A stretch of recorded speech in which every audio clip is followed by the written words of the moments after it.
نکاح شریف کی، تو اس میں ایک واقعہ لکھا گیا ہے کہ ایک صحابی تھے حضرت سعد بن عبادہ خزرجی رضی اللہ عنہ. تو ایک بار یہ غلطی سے انہوں نے بھی سوراخ میں پیشاب کیا، تو اس کے بعد ان کی وفات ہو گئی. تو اس کی وجہ مظاہر حق جدید میں لکھی ہوئی ہے کہ جنات نے ان کو مارا، جنات نے ان کو شہید کیا، قتل کیا.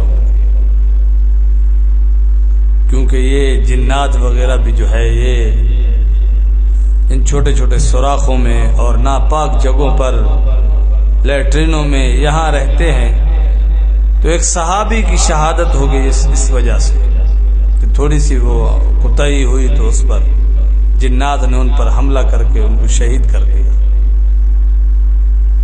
لکھا ہوا ہے کہ 2 تیر مارے انہوں نے